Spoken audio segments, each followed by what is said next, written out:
I summon Red Eye's Black Dragon. So real quick, for my inbox collectors, the box art for these S.H.Monsterarts Yu-Gi-Oh figures is incredible. This is perfect for if you want to keep it in box. I will say, storage-wise in terms of space, it is a lot. Can't lie. That being said, is Red Eyes worth the price? Most certainly. And for real quick, for those who don't know who Red Eyes is, because I primarily do Dragon Ball stuff on this channel, Red Eyes is the ace card, at least one of the ace cards of Joey Wheeler from the original Yu-Gi-Oh series. And Joey Wheeler is Yugi's best friend. But with that being said, let's talk about the figure. Flawless. So off the bat, I have to say, Tamashii knocked it out of the park in terms of aesthetic for the Red Eyes Black Dragon figure. And like, I have no complaints at all.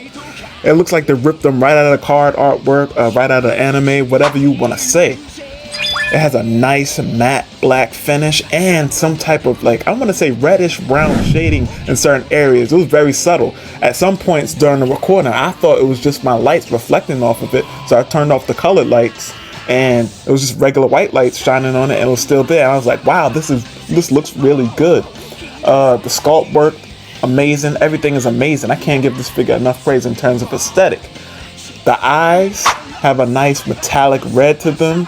And very well done, like clean enough, you know. I wouldn't say it's super perfect, but definitely clean enough. That being said, let's move forward. Bing bong! Now with Red Eye's Black Dragon being a creature with wings, surely there's a way to display him in flight poses, right? Right? Of course there is. He comes with a flight stand. Some assembly is required. 2 arms to hold the wings, 1 to hold the hot pocket, and of course, 1 to hold his Inferno Fire Blast! Now, for the Inferno Fire Blast energy effect, it is immaculately done. I couldn't give it enough praise. It's all dark red translucent plastic, and in some areas even darker.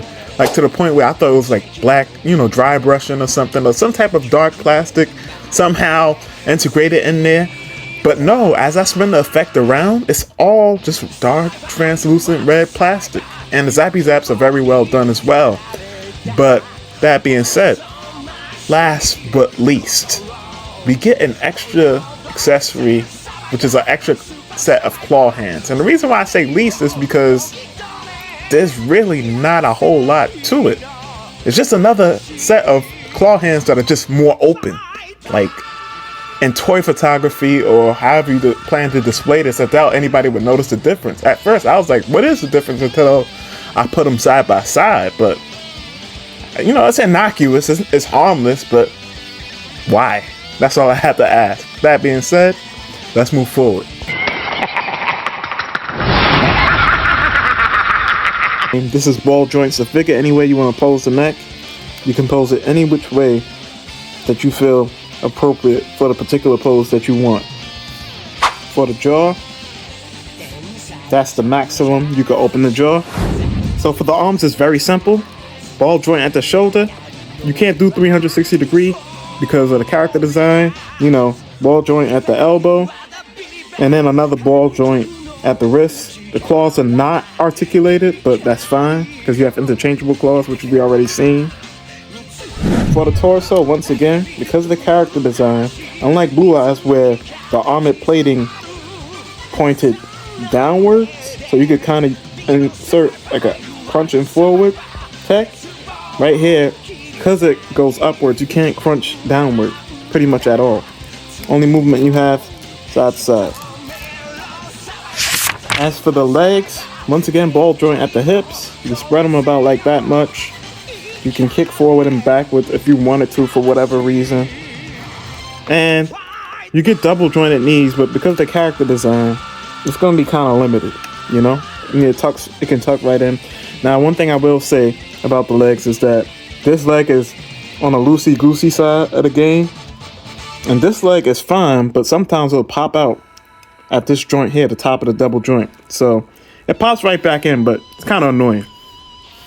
As for the ankles, you get decent ankle rocker. And you get like a articulated toe, I guess, yeah, for lack of a better way of putting it, articulated toe. For the feet, you also get this back toe claw thing. So it's not just this part that's movable, it's this back hook claw. Oh, for the wings, this joint right here is a ball hinge. So you can move it up and down, front to back, but have you hear a little squeaking. It's a little tight, but that's fine. And these two middle pieces right here are on ball joints. So if they pop out, you could easily just pop it back in. This part right here is static, so you can't move it. At the base of the wing, you have a ball joint. So that tail, ball joints all throughout the tail. You can bend it any way you want. Pause. To the top of his head, but his neck is straight as I could get it. Well, to the top of his horns, really.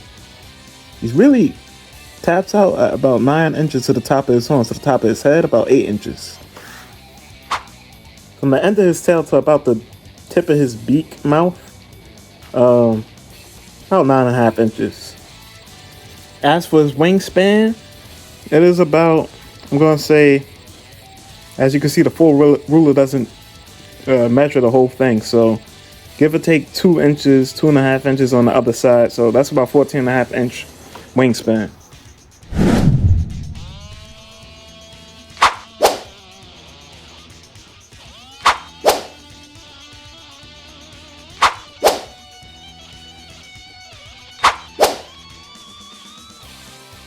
I will be right back with Bombastic's final thoughts. What? Now, is the Red Eyes Black Dragon S.H.Monsterarts figure worth buying? Absolutely. My only gripe with the figure is that the QC on the legs I wish was a little bit better, but it's certainly not a deal breaker. The thing about this action figure line is that this is one action figure line, and not many action figure lines could brag about this, where every release could be like, you don't have to know anything about the characters or the monsters to buy them, because the aesthetic is just so unique and cool for every release. This is a new sculpt every release, besides if they decide to do a repaint for something like Blue Eyes or something like that. But other than that, this is an awesome line to get into. Now, it is an expensive line because the S.H.Monsterarts line tends to be a bit more expensive, and I'm just going to chalk that up to them, specifically with the Yu-Gi-Oh line, basically having to do a new sculpt every time. Also, something I want to say is this: if you do plan to get into this line, I would say get into it sooner rather than later. And the reason why I say that is this: I could easily see this being the type of action figure line where, you know, these are like general releases now, but they end up just being hard to find because Tamashii takes forever to re-release them. And I could see the prices for these, especially since these are basically legacy cards or like mascot style creatures for the franchise. I could see the price skyrocketing on these as they become more and more scarce. Now, right now, they're not that scarce. Like, you can still buy them in the Tamashii store, like if you live in New York or just in a city where they have built a Tamashii store, right? So, like I said, get into it sooner rather than later. But I could also understand why somebody's like, oh, it looks cool, I'll watch you review it, but, you know, I have enough money spent on other lines and other, you know, responsibilities. But with all this being said, as usual, I'm eternally grateful for your support. This has been Bombastic Plastic. Stay fantastic and stay tuned for more reviews. Have a blessed day.